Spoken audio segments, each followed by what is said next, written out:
Après 60 ans d'existence, la Commission européenne va connaître sa première présidente de l'institution. Ursula von der Leyen a passé son été à convaincre les États membres d'envoyer leurs meilleurs candidats.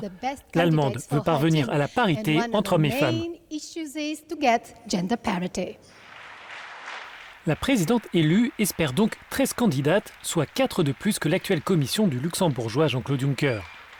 Elle a demandé au capital de transmettre 2 noms pour respecter la parité, mais pour le moment, seuls 2 États membres ont joué le jeu, la Roumanie et le Portugal. D'autres pays ont désigné directement des femmes. Certaines s'apprêtent ainsi à connaître un second mandat. Au total, 8 commissaires, 3 femmes et 5 hommes poursuivront leurs travaux dans la nouvelle commission. Ursula von der Leyen pourra ainsi s'appuyer sur des figures comme le néerlandais Frans Timmermans et la danoise Margrethe Vestager. Ces commissaires expérimentés ne devraient pas représenter un danger pour l'autorité de la présidente élue. Il est toujours bon d'avoir des personnes qui ont été en place auparavant. Et 8, cela ne représente même pas un tiers du total. Cela ne devrait pas être un problème.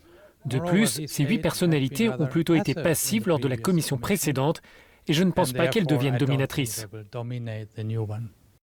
Ursula von der Leyen devra ensuite attribuer les postes, un exercice délicat en particulier pour les portefeuilles convoités, comme les affaires économiques, le commerce, l'agriculture ou le développement régional. La compétence de la Commission européenne est particulièrement forte dans ces dossiers, mais le choix définitif dépendra aussi des auditions des candidats devant le Parlement européen. L'exercice est prévu dans le courant du mois de septembre.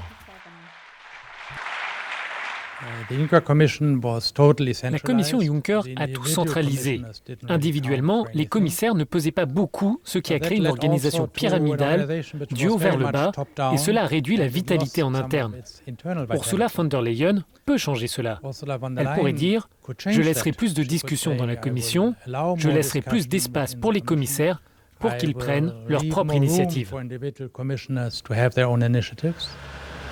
Les portefeuilles concernant la migration et le changement climatique seront eux aussi âprement négociés, car ces dossiers ont profondément divisé les États membres.